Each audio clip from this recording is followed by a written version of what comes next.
Hello Year 10, it's Miss Payne here. I'm delivering the first of what we're going to call our poetry shot sessions.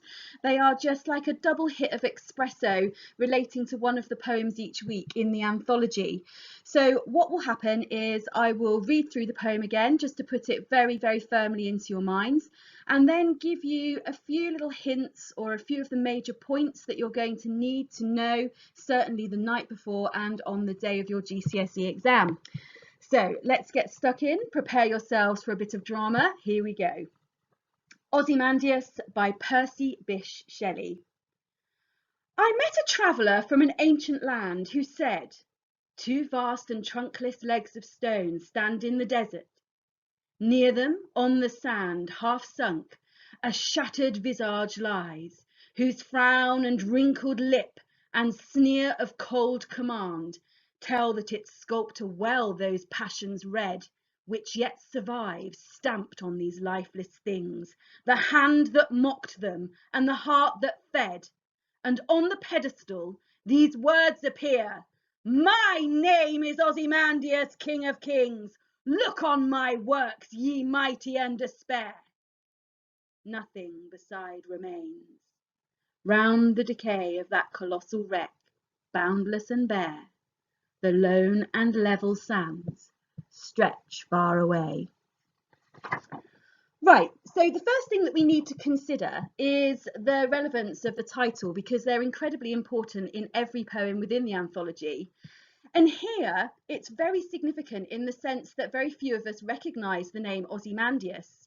When we see this very proud ruler who admires his own self-worth and his name, the fact that we don't recognise it has a great deal of relevance to us. He is a nameless figure that is now unrecognisable to anyone who hears the name in the modern world. What I'm going to do now is to just think about some of the contextual elements which surround the poem. And we need to really consider the context of who Shelley was. And you need to have it in your minds that he was one of the Romantic poets. So do remember, capital R, not lowercase. So he was thinking about the power of nature and the contrary states of it too. So we see about how nature is restorative, but also is incredibly powerful. Additionally, the Romantics thought about I, which is the individual, the person, looking introspectively at ourselves and looking inwardly. You've also got to know that Shelley was a real radical. He was one of those geezers at the time that was mad, bad and dangerous to know. And he really had an awful lot to say about the political landscape. So you have to think about whether this poem, Ozymandias, is a subtle reference to his dislike for all things that were happening at the time. Lots of people say that Ozymandias can be read as a criticism of people and systems such as the British government, or perhaps, colonial visits, which I'm sure you will explore with your teachers, that often become too big and they therefore believe themselves to be invincible. But in this poem, Ozymandias, we really see that no man can survive death, and history means that often things are very much forgotten. So thinking about summarising what this poem is about, well, the narrator of this poem says that he met a traveller from an ancient land, and then the story is told to us about the story that the traveller told the speaker. This has an important structural reference too. When you think about it, the only memory that we have of Ozymandias is that he is being talked about in stories.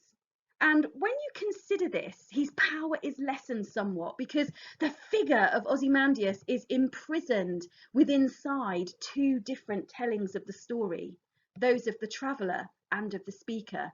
This is kind of like a glass of orange squash, guys. It dilutes the power of Ozymandias even more, who's trapped at the mercy of other people telling his story.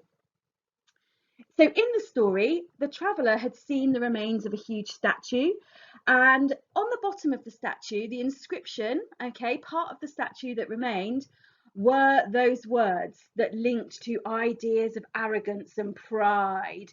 All the imperatives there saying, look upon my works. He's really showing the kind of man that he was. I would not have liked to have lived under his rule, certainly.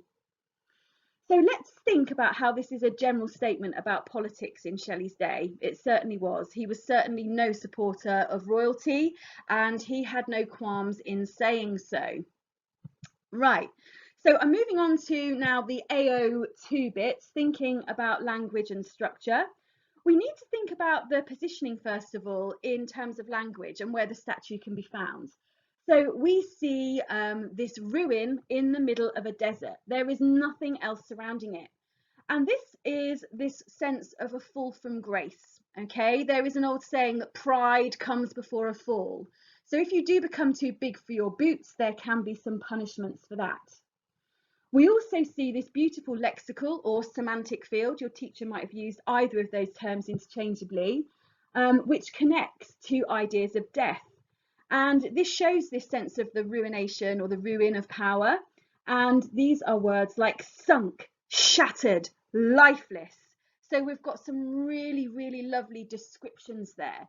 And you can see how they're working to give us this impression that he is no more.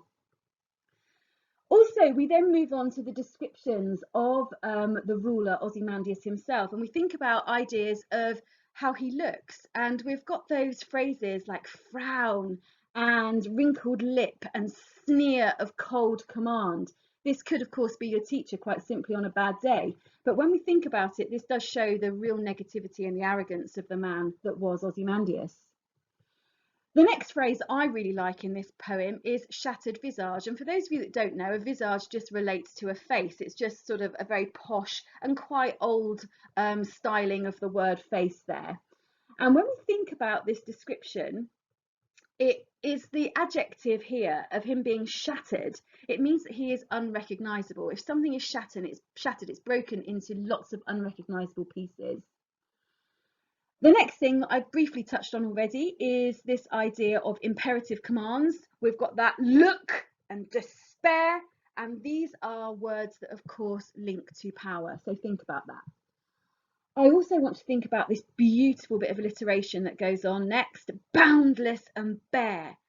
We call this like a harsh sound. The proper name for this is a plosive. It's really, really reinforcing the brutality of nature, because that's what the desert is. It's boundless and bare. There's nobody in the desert to see this once powerful man anymore.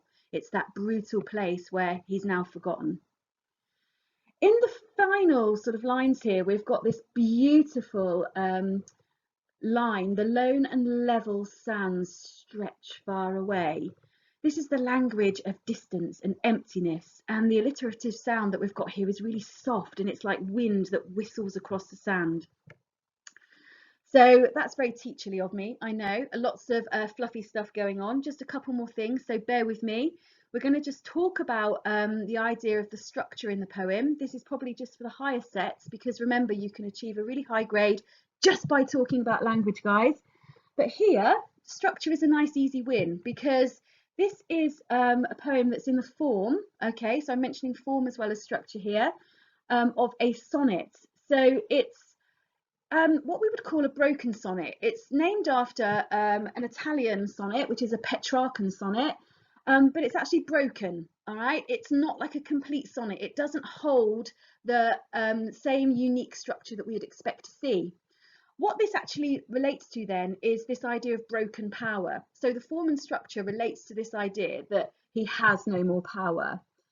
You've also got to think about how a sonnet is traditionally a love poem, ladies and gentlemen. So it's all about the smoochy smoochy time. And of course, this does have some relevance here, because if it's a love poem, it's all about Ozymandias' self-love and those kinds of things.